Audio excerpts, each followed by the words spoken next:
Bueno, entonces, esta sería la cuarta y última presentación de la unidad 1, sin dejar de recordar que nos queda pendiente un par de temas que veremos el martes que viene, si podemos completar esta presentación hoy. Y la misma va a ser sobre curva de posibilidades de producción. Este es un modelo, que es un modelo muy interesante, que tiene múltiples aplicaciones, y es un poquitito más complicado que el modelo de flujo circular de la renta que vimos el martes. Bueno, trataremos de explicarlo lo más elocuentemente posible y haremos las interrupciones necesarias para que ustedes formulen las dudas o preguntas. Porque no sería pedagógico, digamos, dejar de hacerlo. Entonces, vamos a ver el concepto y la importancia del modelo, una breve historia, muy breve del mismo, cómo se construye y cuáles son los casos posibles de presentación. Otra noción asociada al modelo, que es la noción de costo de oportunidad, que es una noción fundamental de la economía. La noción de crecimiento económico como un ejercicio de aplicación del modelo de curva de posibilidades de producción, algunas conclusiones que es posible obtener del mismo, y finalmente una bibliografía sugerida para quien quisiera ampliar algún conocimiento más avanzado del mismo. Bueno, vamos a recordar la noción de modelo que hemos analizado las últimas dos clases. Un modelo es una representación simplificada de la realidad. Un modelo es una construcción del intelecto humano que remite a una realidad, pero de esta realidad solo toma cierto fragmento que le interesa al investigador. En el caso de un modelo económico, selecciona ciertas variables que tengan una vinculación o contenido económico. Todo modelo económico tiene tres partes. Supuestos o condiciones iniciales que nos muestran el marco de funcionamiento del mismo, una estructura que ya dijimos puede ser, por ejemplo, un diagrama, como en el caso del flujo circular de la renta, o como en este caso, una construcción gráfica. Y las conclusiones que puedan extraerse del modelo, que obviamente dependerán de los supuestos y de la estructura del modelo, ¿no? No es que las conclusiones, ningún modelo económico tiene conclusiones que impliquen un salto lógico respecto a las partes precedentes. Si así lo hicieran, no se están metiendo el perro.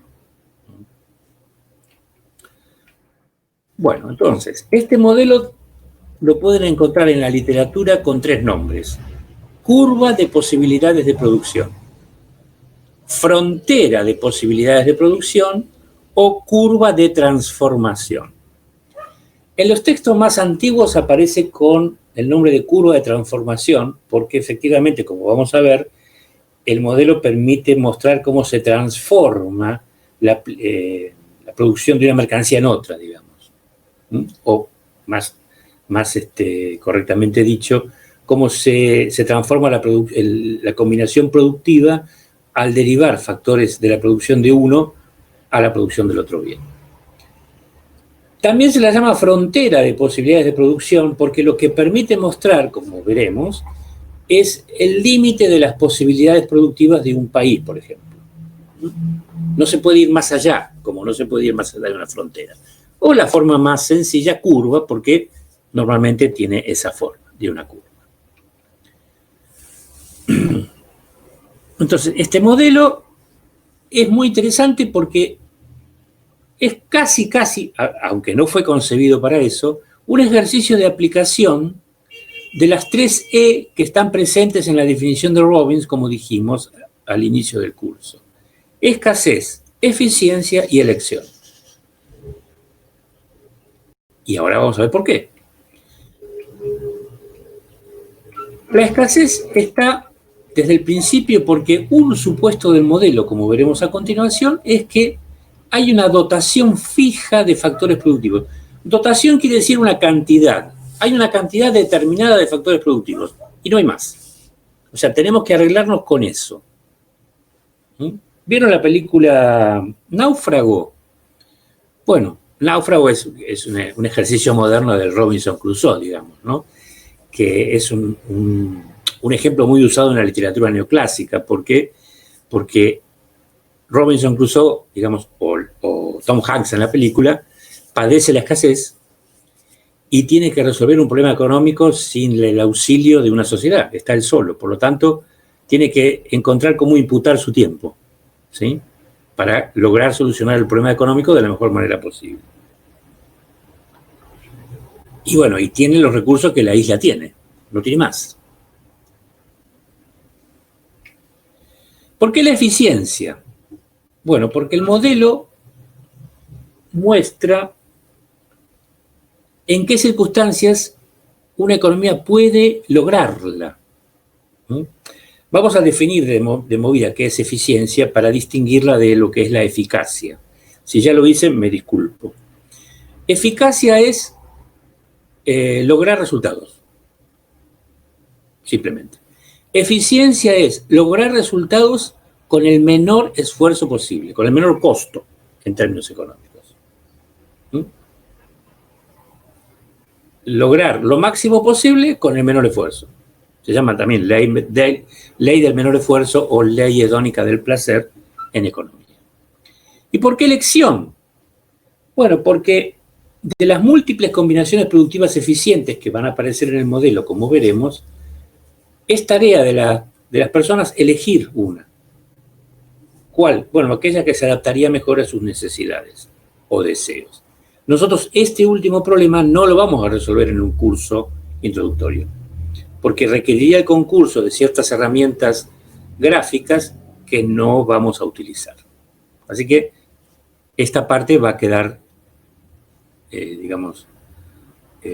vacante. Voy a dar algún indicio simplemente, pero no va a ser objeto de estudio en la parte práctica ni de preguntas en el parcial, esta última parte. Bueno, hay dos antecedentes fundamentales para este modelo y paradojalmente la noción de costo de oportunidad aparece en el tiempo antes que la noción de la curva propiamente dicha. El costo de oportunidad fue acuñado, como dice ahí la presentación, por un economista austríaco, Friedrich von Wieser, aunque en realidad lo pensó antes, aparece en la literatura en un texto de 1914. Y la formulación del concepto costo de oportunidad aparece en un debate que tienen los miembros de la escuela austríaca con los miembros de la escuela de Cambridge, encabezados por Alfred Marshall, sobre la verdadera naturaleza de los costos en economía. Para los ingleses, los costos eran los costos incurridos efectivamente, lo gastado, ¿sí? En cambio, para los austríacos, no, el costo se debe entender mejor como aquello a lo cual se renuncia. Fíjense ustedes, vamos a leer lo que dice ahí. El costo de oportunidad o costo alternativo designa el costo de la inversión de los recursos disponibles a costa de la mejor inversión alternativa disponible, o también el valor de la mejor opción no realizada. A mí me gusta definirlo, tal vez un poco caseramente, en estos términos. Es la mejor alternativa a la que renunciamos por llevar adelante cierta actividad. Es un sacrificio. O sea, este costo de oportunidad no es un costo en el cual se incurra, como dirían los ingleses, un costo monetario, me costó tanto, no. Me cuesta en el sentido de que renuncio a hacer ciertas cosas para hacer otras. Por ejemplo, están aquí, asumo que prestando atención a una clase en forma virtual. ¿A qué renuncian cuando están aquí? Podrían estar trabajando y ganando plata, podrían estar con alguna persona con la cual les interesa estar, podrían estar haciendo actividades solidarias, podrían estar militando políticamente, no sé, podrían estar haciendo N cantidad de cosas, ¿sí? Obviamente en la presencialidad ese N sería un número más alto, pero bueno, ahora estamos en la virtualidad, en el aislamiento social preventivo y obligatorio. Los balines del COVID están pegándonos cada vez más cerca, ya La esposa de mi cuñado ya probablemente esté enferma porque su patrón no avisó en el negocio que tenía los síntomas. Así que le hicieron el hisopado y está esperando los resultados. Y el novio de una de mis hijas, que también trabaja en una gráfica, su compañera de trabajo del otro turno, también tiene los síntomas. Fíjense ustedes cómo el círculo se va estrechando. Bueno, volvamos al costo de oportunidad. Entonces, de todas esas alternativas a las que ustedes sacrifican su tiempo para estar acá, deberá haber, para cada uno, una en particular más dolorosa. Bueno, ese es el significado de su costo de oportunidad. Si ustedes deciden hacer una carrera universitaria con ciertos fines, a lo largo de esa carrera van a renunciar a otras múltiples cosas que van a dejar de hacer, que tal vez podrían hacer si no cursaron la carrera. Bueno, ese será el costo de oportunidad al cual están renunciando en tal eventualidad. Después va a aparecer la noción de curva, aunque se va a llamar con un nombre raro, que va a ser otro economista austríaco, Gottfried Haberler, el que la introduce al estudiar la teoría de comercio internacional, y la va a llamar curva de sustitución, un nombre que también es apropiado, ¿sí? Porque muestra cómo se sustituían las mercancías en la producción, aunque no tenía ninguna, no introducía una teoría de los costos específicas más allá de la teoría austríaca del costo de oportunidad. Por eso el nombre que le da a su artículo, la teoría de los costos comparativos. Y otros autores van a perfeccionar el modelo geométrico inspirado en la curva de sustitución de Haberler, hasta más, que están mencionados acá en la filmina, para hacerlos más o menos asequibles a lo que después se va a introducir en cualquier manual de economía contemporánea. Bueno, vamos a hacer acá entonces el primer corte. ¿Sí? ¿Quedó claro la noción de costo de oportunidad o es necesario agregar algo más?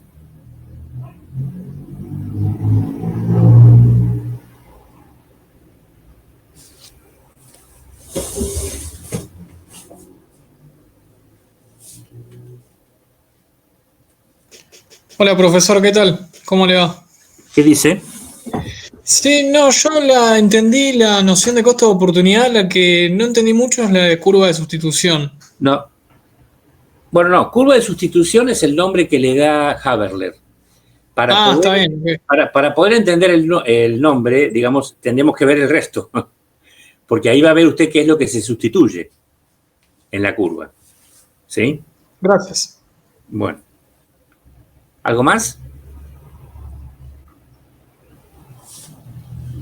Bueno, seguimos entonces.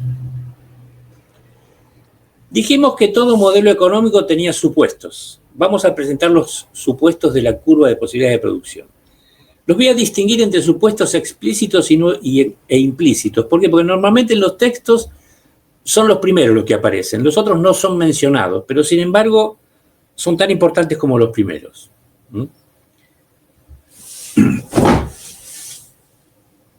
En cuanto a los supuestos explícitos, voy a darlos en el orden en que a mí me parece que lógicamente deben ser expuestos y voy a resaltar la importancia que a mi juicio tienen para la comprensión del modelo. Como dijimos hace un rato, hay una dotación fija de factores productivos. Es decir, hay X cantidad de factores productivos y no pueden ser aumentados en el lapso de tiempo al que se refiere el modelo. Todos esos factores productivos están siendo ocupados. Por eso hay pleno empleo. Y no solo eso, sino que están siendo ocupados en su mejor uso alternativo posible. Esto es, donde son más productivos o, en términos económicos, más eficientes. Ya veremos después por qué lo decimos. Se supone que no hay avance tecnológico en el periodo analizado. Hay un estado dado de la técnica y no hay modificaciones. Y por último, en esta economía imaginaria o hipotética solo se pueden producir dos bienes o dos conjuntos de bienes. Por ejemplo, si yo dijera dos bienes, diría trigo y maíz. Ahora, si dijera dos conjuntos de bienes, podría decir, por ejemplo, bienes agrarios, bienes industriales, bienes de capital, bienes de consumo, industria pesada, industria liviana, la dicotomía o la dualidad que tenían los planificadores soviéticos en la década del 30. La dicotomía mussoliniana, mantequilla o cañones, ¿no? Es decir, o bienes de consumo o bienes para armamento, qué sé yo. Lo que a ustedes se les ocurra. O, como le vamos a elegir nosotros en nuestro ejemplo, vestidos y alimentos, que no son dos bienes, sino que son conjuntos de bienes. Porque a su vez, dentro de los vestidos y dentro de los alimentos tenemos una gran cantidad. Habrá que ver cómo se pueden homogeneizar para incluirlos en el modelo. Aunque ahí dice servicios, en general, los modelos que están presentados en la literatura trabajan con bienes tangibles. Ahora bien, hay también supuestos implícitos en el modelo. Uno ya en parte lo adelanté. Se supone que el modelo funciona en un periodo determinado de tiempo, que normalmente no se establece cuál es el tiempo, pero hay implícitamente un tiempo de duración, digamos, del modelo. El modelo se puede aplicar tanto a una empresa que fabrique más de un bien, o a una industria, entendiendo industria en el sentido marshalliano, como agrupamiento de empresas homogéneas, o a un país, o a una provincia, qué sé yo. Normalmente también en la literatura se prefiere hablar de, suponga, una economía hipotética que tal cosa. Es decir, se está pensando en una nación. Pero puede ser una unidad económica más pequeña que eso. Y por último, aunque tampoco está dicho, el análisis corresponde a una economía que hemos llamado cerrada, es decir, una economía que no tiene relaciones con el resto del mundo. Recién cuando se trabaja en temas, paradojalmente, porque el modelo surge en estudios de comercio internacional. Obviamente, cuando se abra la economía, el modelo va a sufrir ciertos cambios, pero quédense tranquilos que nosotros no los vamos a ver. Bueno, voy a poner dos definiciones de la curva. Bueno, una es la definición que está en el texto de Monchon y Baker, pero hay otra, que es esta que está escrita, que es de dos autores de teoría microeconómica, que es una definición muy interesante. Vamos a analizarla con cierto tiempo.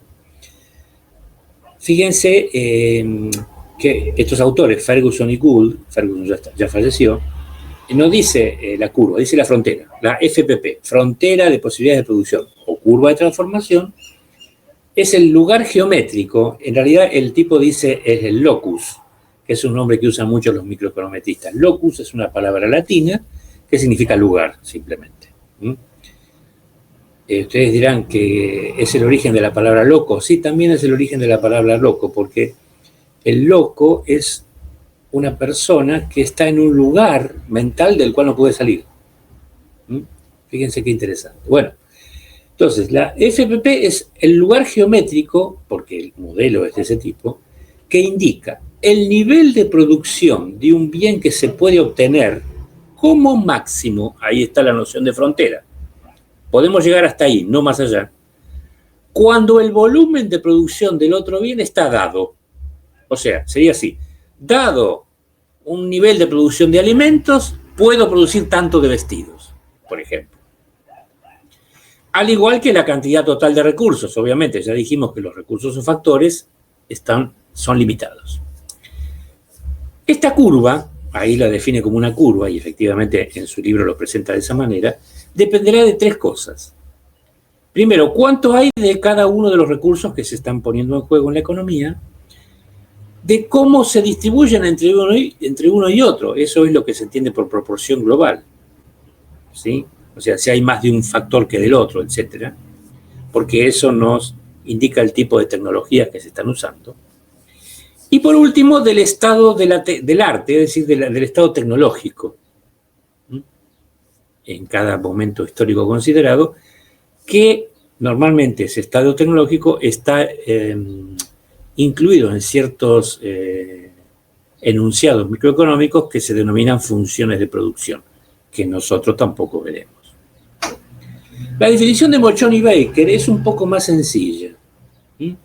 También utiliza los términos de Ferguson y Gould. Habla de curva de transformación o frontera de posibilidades de producción y dice que muestra la cantidad máxima posible de un bien o servicio que puede producir una determinada economía con los recursos y la tecnología de que dispone y dadas las cantidades de otros bienes y servicios que también produce. Fíjense que ambas definiciones se parecen mucho y reordenan los mismos términos de diferente manera. Pero bueno, por economía verbal podríamos preferir la segunda definición antes que la primera. Vamos a ver cómo se construye entonces una curva de posibilidad de producción. No vamos a trabajar con una industria o con una empresa, vamos a trabajar con un país, una economía hipotética. Entonces, supongamos una economía hipotética que podría optar por las siguientes combinaciones productivas. Y ahí muestro la tabla. Esta tabla está tomada del texto de Mochon y Baker, edición 1993. Supongamos una economía que tiene recursos aptos para la producción de alimentos y o de vestidos. ¿Sí? Supongamos que expresamos la cantidad de alimentos y la cantidad de vestidos en toneladas métricas, que es este TN. No es todo negativo, sino es toneladas métricas. Bueno,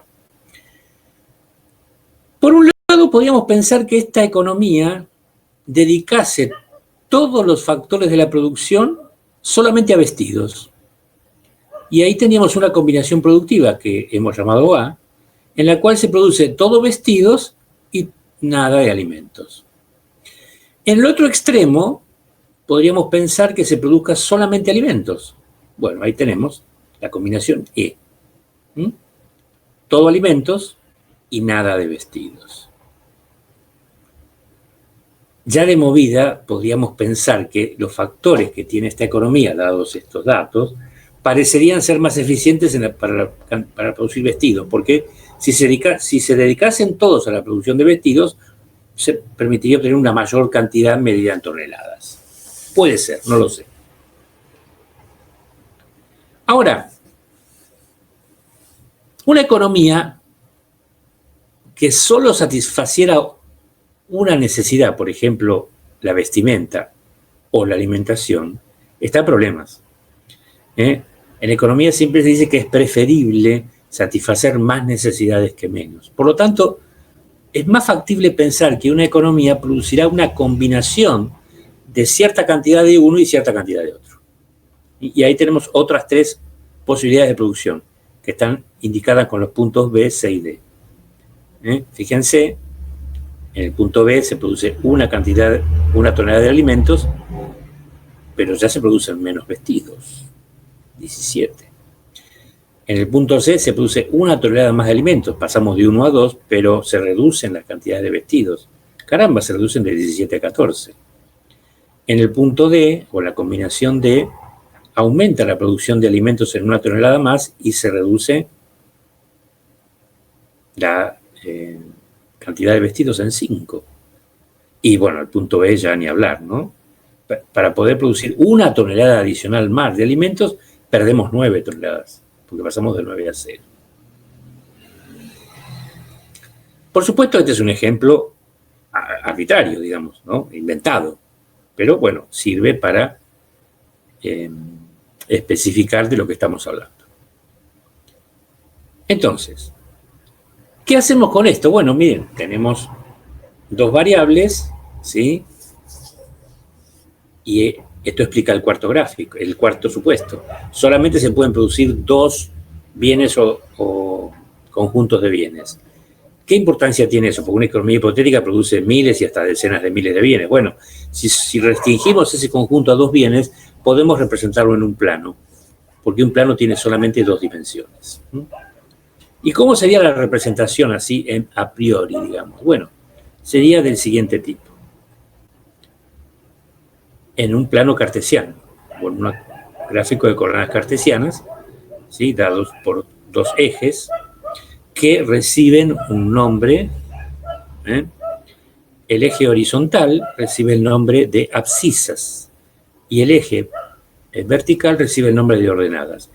Y hay un origen de coordenadas que está dado por el punto donde ambos, el punto de origen de ambos ejes. Bueno, sobre la misma se va a trazar una... No, perdón, antes de trazar la gráfica tengo otro problema. Profesor, esos ejes representan variables. Seguramente lo vieron en la parte práctica. ¿Qué variables seleccionamos para cada uno de los ejes? Esta es una de las preguntas claves de este tema. Y por eso, después de terminar esta diapositiva, haremos otra interrupción. Bueno, cuando me preguntan esto, yo doy dos respuestas. Primera respuesta. Voy a elegir, es clave la elección de la variable que va en este eje, en el eje de abscisas o eje horizontal. Hay que elegir para este eje aquella variable cuya tasa de crecimiento sea constante. Es decir, que siempre crezca en la misma magnitud o proporción. ¿Sí? Si ustedes ven las dos variables que están acá representadas, van a ver que la cantidad de alimentos reúne esas condiciones, porque crece de uno en uno.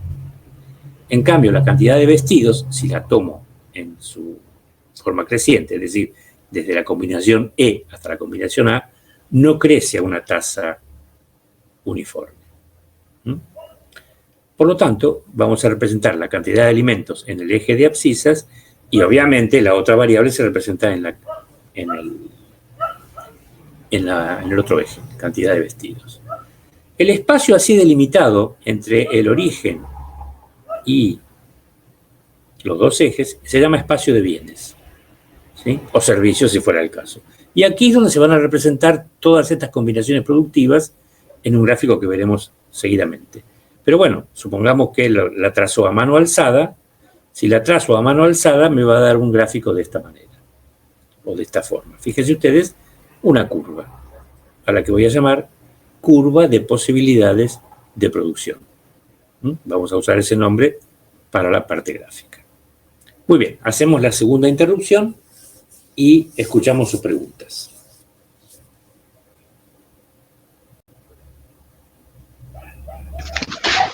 ¿Podría repetir de nuevo respecto al el eje abscisas? ¿Qué cosa en particular? La descripción del eje... ¿De la variable que va en el eje de abscisas? Claro, eso no me salía. Bueno, a ver, voy a retroceder un poquito antes, porque tal vez esta definición no se la dieron en la parte práctica. Digamos, estos modelos trabajan con lo que se llaman variables, ¿sí? Una variable es una magnitud susceptible de adoptar diferentes valores. Y obviamente las variables económicas tienen esa característica. ¿Qué sé yo? Precio, tasa de interés, cantidad producida, costos. Son todas variables que se expresan en cantidades, que pueden tener diferentes unidades. Algunas se definen en cantidades físicas, otras en peso, etc. ¿Sí? En el caso de nuestro modelo, trabaja con cantidades físicas. Creo que no lo dije, me excuso por no haberle dicho. Por ejemplo, medidas en toneladas. ¿Sí? Bueno, entonces, en el eje de abscisas, eje horizontal o eje de las X, si les resulta más fácil a ustedes recordarlo así, porque en matemáticas se usan, también lo inventó Descartes o Cartesius, ¿no? X e Y, digamos, como variables. En el caso de la elección para el eje de abscisas, lo que hay que elegir siempre es aquella variable cuya tasa de crecimiento sea constante. ¿Y cómo va creciendo la cantidad de alimentos? Fíjese, de 1 tonelada en 1 tonelada. De 0 a 1, de 1 a 2, de 2 a 3, de 3 a 4. En cambio esta, vamos a verla, no crece a tasa constante. Acaba de 0 a 9, acaba de 9 a 14. Crece a otra tasa. Que por ahora no me interesa cómo es la tasa, pero crece a tasa diferente. ¿Sí? Eso ya me basta a mí para seleccionar la variable que voy a poner acá. La otra forma de responder a la pregunta ¿qué variable elijo acá, en este eje? no la dije, es, si no me especificaran nada, dice, si me preguntan a mí, calcule el costo de oportunidad de producir alimentos. Bueno, listo, ya sé que los alimentos van en este eje. Entonces la otra respuesta es, se grafica o se representa en el eje de abscisas aquella variable cuyo costo de oportunidad estoy intentando averiguar. ¿Está bien, señorita? Sí, se entendió, gracias. Muy bien. ¿Alguna otra pregunta? Una pregunta, sí. Tengo una duda, habla Marcelo. Sí, me di cuenta. ¿Cómo le va? Viendo la tabla ahí, yo tengo evidentemente dos variables, alimentos por un lado, vestidos por otro, representado en ese eje eje cartesiano, en el cual se supone que la abscisa marcaría de alguna manera, bueno, está marcando alimentos tal cual lo has definido porque crece a una tasa constante. Ambos están definidos, alimentos y vestidos, en toneladas. Los alimentos sería la variable, se habla de variable independiente, y el vestido teóricamente como variable dependiente de la variable independiente. Ahora, mi duda parte, independientemente que son los dos, están expresados en las mismas unidades como toneladas. ¿Qué relación puede tener alimento con vestido? No sé si soy muy confuso en esta pregunta. Ninguna relación, simplemente se eligió esta opción. Como podía haber elegido bienes de capital y bienes de consumo, bienes agrarios, bienes industriales. Quiere decir que en ambos casos podrían ser dos variables independientes. De hecho lo son. Ya. Porque, ¿qué pasa? Yo para poder trabajar en términos de variable dependiente e independiente tendría que obtener las funciones de producción, porque obviamente estas cantidades surgen de una dotación de recursos y cierta tecnología, que yo no voy a explicar. Bien. Ni tampoco voy a dar una formulación matemática de la curva. ¿Me explico? Sí. La voy a presentar simplemente en términos gráficos. Está bien. ¿Está bien? Sí. Ya sé que no es del todo correcto, pero bueno, la exigencia del programa nos pide eso. Bien, gracias. ¿Alguna otra pregunta? Bueno, sería interesante que copiaran, les voy a dar un minuto para que copien este cuadrito en algún papel, porque nos va a acompañar largo trecho en esta presentación. Discúlpenme, tendría que habérselo pedido antes. Así que si lo pueden ir haciendo. Profe. Sí, adelante. Disculpe, dijo que abajo el eje de abajo se graficaba la opción que presenta crecimiento constante y si no... Aquella cuyo costo de oportunidad nos piden calcular. Perfecto, mil gracias. Por favor. Fíjense. Debo confesar que estoy aprendiendo a graficar con la presentación de PowerPoint, así que es posible que adolezca de ciertas deficiencias. Me disculpo por eso. ¿Sí? Hace 2 días que aprendí a hacerlo, así que me disculpo. Son esas cosas forzadas que tenemos, ¿no? Bueno, fíjense, tenemos en abscisas cantidades de alimentos, en ordenadas cantidades de vestidos. Fíjense una cosa, la escala de ambos ejes no es la misma. O sea, no es necesario que tengan la misma escala los ejes. ¿Por qué? Y porque eso dependerá de los valores numéricos que me dé a mí el ejercicio. Eso hay que tenerlo presente. Porque en este caso, si hubiera tomado la misma escala, el dibujo de la curva hubiera sido una cosa espantosamente horrorosa y alta, que no tiene sentido. Bueno, entonces, lo que se ha representado aquí, que está, es cada uno de los puntos. Cada uno de los puntos remite a una combinación, ¿sí? El punto A, ¿se acuerda? Era cuando toda la economía se dedicaba a producir vestidos. Solamente se producen vestidos. Como los vestidos se miden en el eje de ordenadas, desde 0 hasta 18.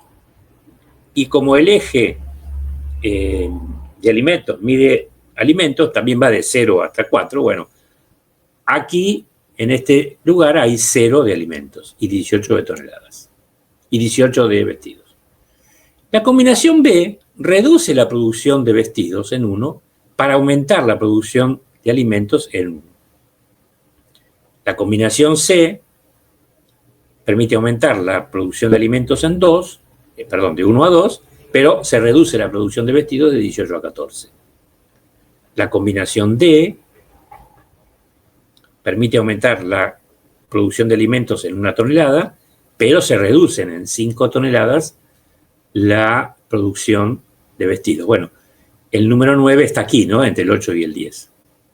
Y por último, la combinación E, que sería el caso hipotético de que esta economía decidiese producir solamente alimentos y nada de vestidos. Entonces, fíjense ustedes que yo podría haber presentado solamente los puntos. Y digo, bueno, en ese punto tengo 5 combinaciones productivas posibles. Y que es lo que la tabla anterior que yo les pedí que copiara me explicaba. Pero yo lo que hice fue otra cosa. Yo tendría que haberlo hecho esto en presencia de ustedes, como hice el gráfico anterior, pero como no sé cómo hacerlo, lo presenté así como está. Lo que hice yo fue unir todos los puntos. Y eso me dio la famosa curva, que me falta aquí, ahí está la definición. Curva de posibilidad de producción. Ahora, para formar esa curva, yo tengo que hacer un supuesto heroico. Y es que entre A y B, entre B y C, etc., hay otras múltiples combinaciones productivas que tienen las mismas características que A o B, por ejemplo, solamente que difieren en las cantidades. Porque si no, no tendría lo que se llama en análisis matemático una función continua, sino simplemente tenía una nube de puntos que serían A, B, C, etc. Así que ese es el supuesto fundamental que tampoco se enuncia y que a veces ni siquiera se pone en los textos introductorios de economía para poder dibujar la curva. Estoy suponiendo que entre A y B hay múltiples combinaciones, no sé cuántas serán, pero son muchas, seguro que menos que infinito, pero son muchas, que representan combinaciones posibles entre vestidos y alimentos, entre B y C, etcétera, etcétera. Pero hemos seleccionado esas 5 para poder construir la curva. Ahora, dijimos que esto se llamaba espacio de bienes. Además de las combinaciones que están en la curva, hay otro montón de combinaciones. Por ejemplo, este punto P puede representar esta combinación, que estoy marcando con el cursor. ¿Sí? 6 toneladas de vestidos y 2 toneladas de alimentos. Este punto Q que está acá muestra otra combinación posible. 14 toneladas de vestidos y 3,5 toneladas de alimentos. Ahora, el problema es que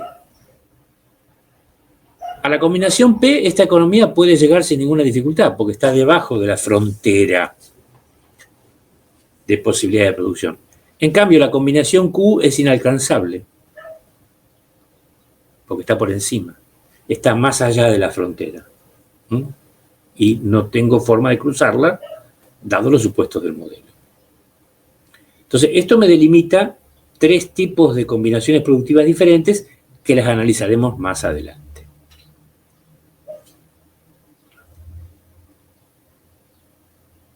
¿Estamos bien hasta acá o hay que recalcar algún dato más? Pregunto. Yo tengo una pregunta, pero no sé si me va a salir transmitirla. A ver, hagamos la prueba. Ensayo y error. A ver, probemos. Yo me pregunto, ¿no? Por lo que decía recién, como que todo lo que iría por debajo, por así decirlo, de la curva que se forma, sí, entra en las posibilidades de producción. Sí, señorita. ¿No? Pero en este caso yo podría poner en cualquier punto, no sé, un punto P, por ejemplo, en cualquier instancia. Digo, y en el cuadro que nos habías dado antes, hay cierta relación entre la cantidad de alimentos y la cantidad de vestidos. Entonces, como que no entiendo muy bien cómo es que dentro de esa frontera puede posicionarse cualquier punto si en realidad hay una relación entre las dos cantidades. No sé si se entiende. A ver.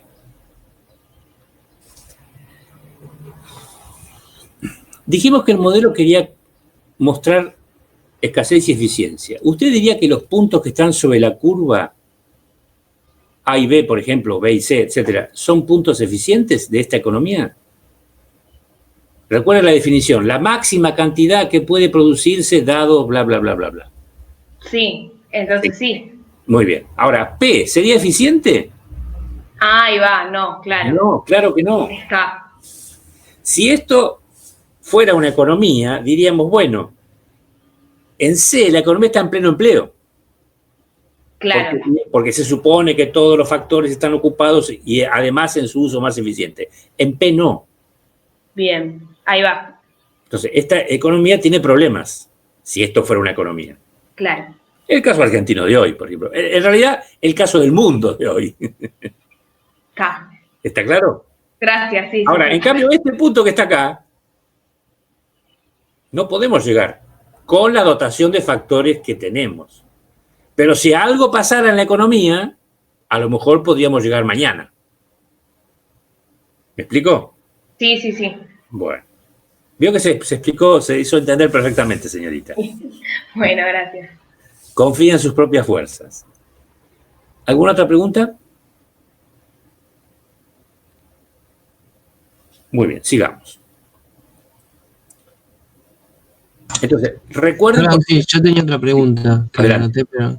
No, la pregunta es la siguiente, o sea, no sé si es un supuesto más que no se dice o si está mal como la forma en la que lo estoy pensando, pero digamos, habría que suponer que todos los factores son intercambiables, porque digamos, vos tenés trabajadores que supuestamente saben Bueno, producir alimentos. diríamos que son intercambiables, punto. Después veremos qué consecuencias tiene eso. Claro. Ahora a eso vamos, digamos. Ok. Se me adelantó, caballero. Muy bien. Me encanta que me sorprendan así. ¿Alguna cosa más? Bueno, sigamos entonces. Hay dos preguntas fundamentales que se suelen hacer sobre la curva, o que al menos esta cátedra hace siempre. Primera pregunta, ¿qué pendiente tiene la misma? La curva. Y segunda pregunta, ¿qué forma tiene? Y debo decir que a veces, y no solo en este curso, sino en otros cursos donde yo doy clase, a veces confunden una cosa con otra los estudiantes. Por eso, como esta presentación va a quedar grabada en el Jitsi, voy a definir pendiente y forma, para que quede claro a qué nos referimos. Según Wikipedia, pendiente se refiere en matemáticas y ciencias, a la inclinación de un elemento lineal, natural o constructivo respecto de la horizontal, o sea, respecto del suelo. ¿Sí? Así, algo tendrá una pendiente más grande cuanto mayor sea su alejamiento del suelo o su inclinación. A eso se refiere la pendiente.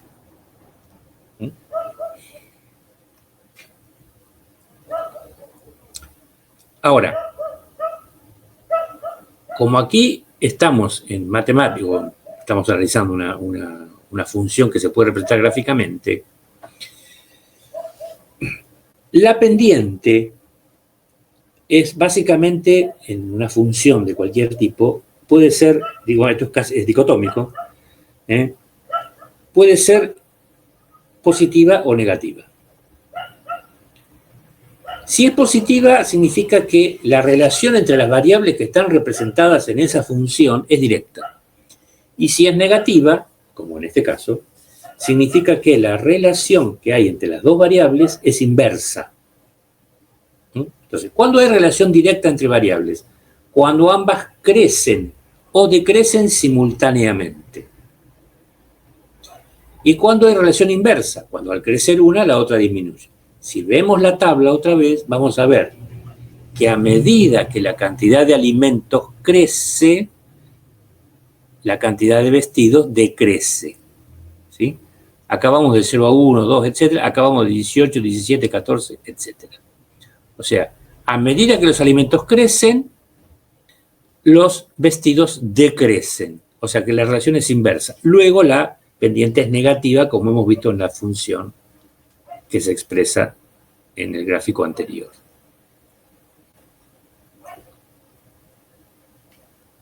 La segunda pregunta tiene que ver con la forma. La forma se refiere a la figuración que posee un cuerpo en su exteriorización. ¿Cómo lo vemos? Rectangular, cuadrada, redonda, etc. Pero en el caso de una función, aquí se nos complica un poquito el panorama. Podemos decir que la misma es lineal, curvilínea, parabólica, exponencial, logarítmica, hiperbólica, etc. Esas son posibles formas de representar funciones que en cualquier texto de matemáticas se pueden consultar o en Internet mismo.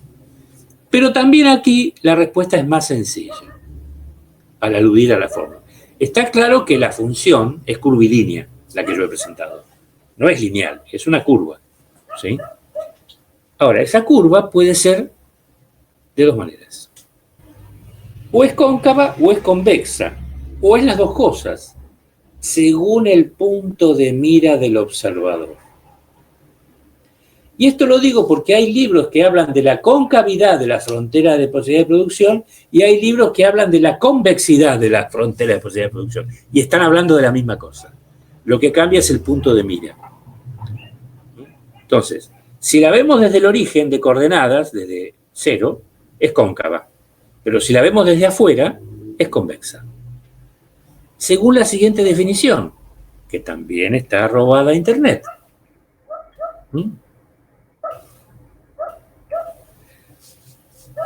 Les doy tiempo para que la lean brevemente.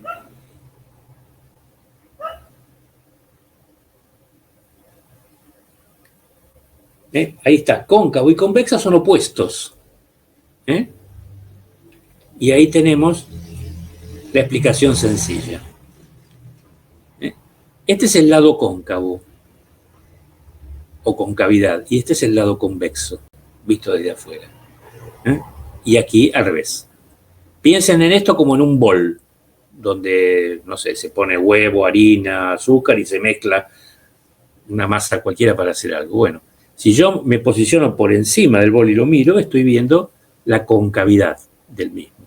Pero si yo lo alzo con las manos, obviamente no lo voy a alzar del lado cóncavo porque si no se me cae todo encima, lo alzo del lado de afuera y entonces estoy viendo el lado convexo de la curva.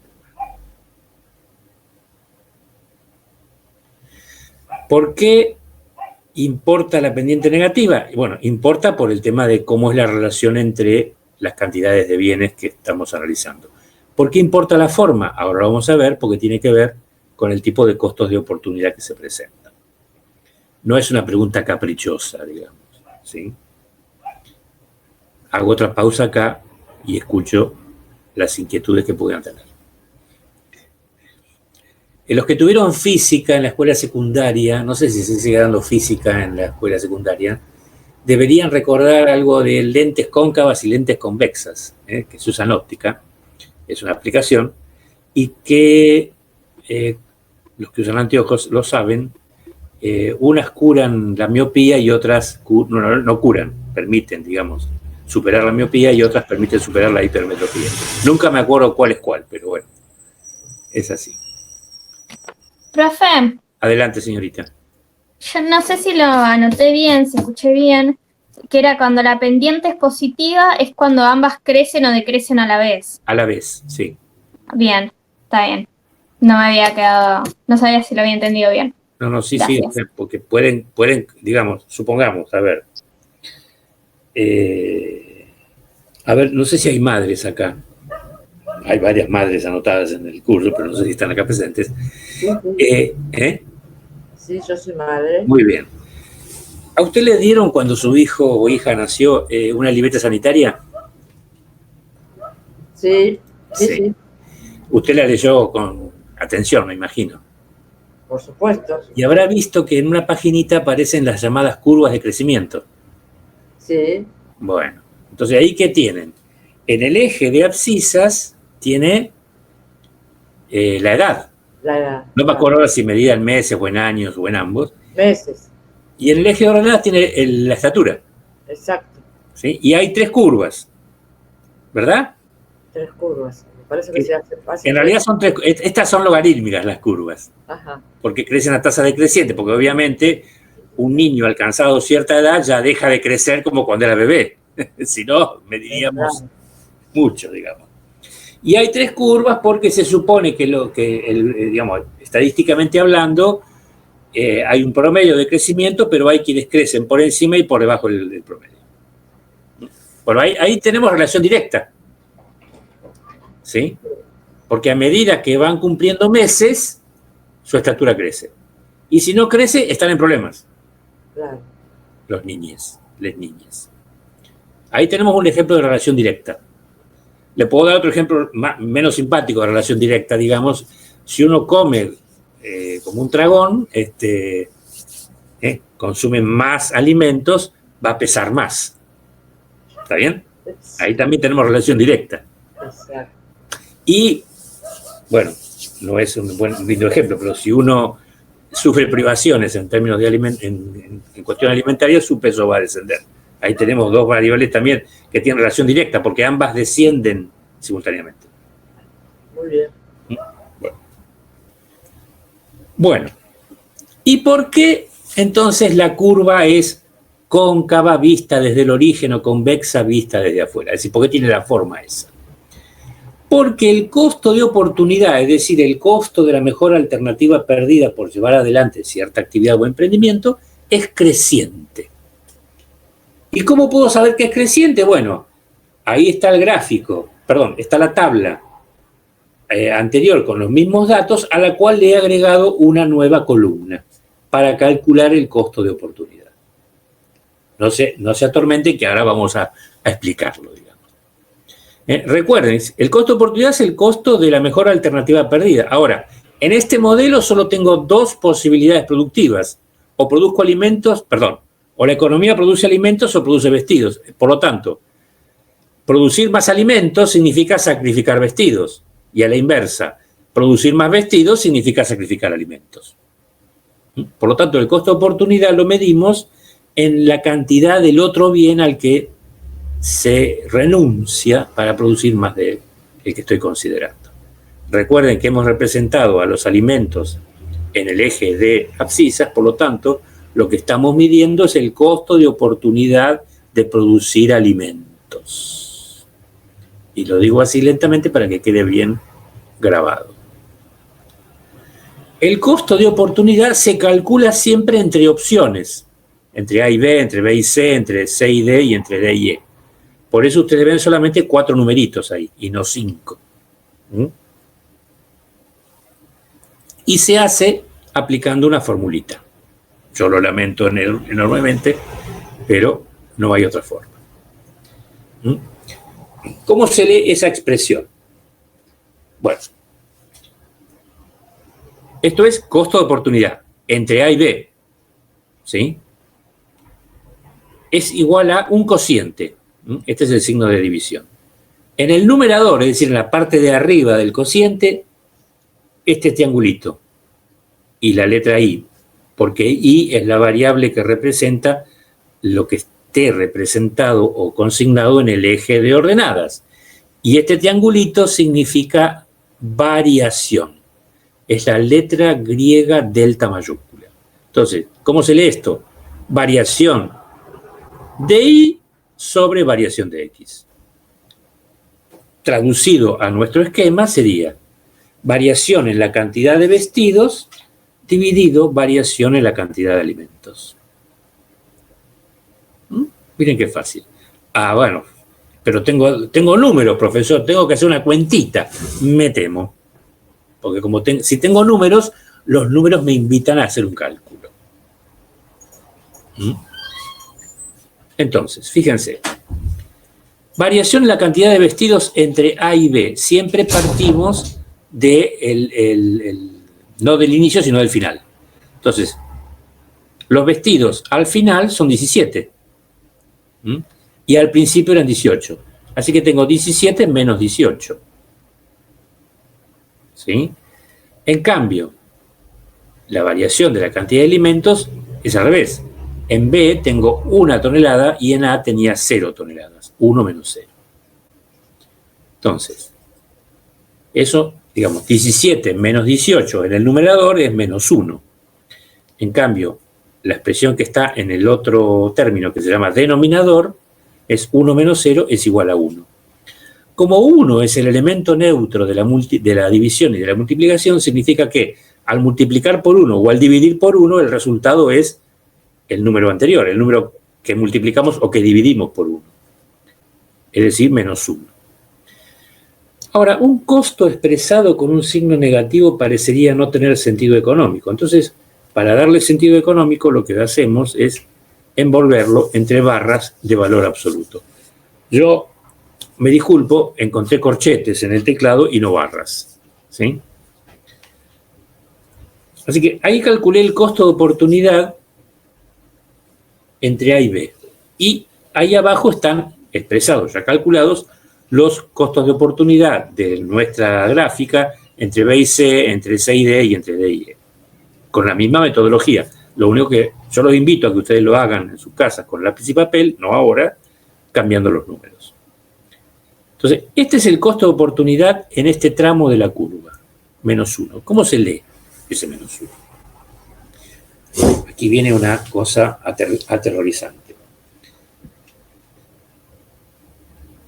Cuando yo digo cómo se lee, quiero decir cómo se interpreta económicamente ese número. ¿Qué significa? Porque esta no es una clase de matemáticas, es una clase de economía. Entonces, los números, las curvas y los gráficos tienen que representar algo en términos económicos.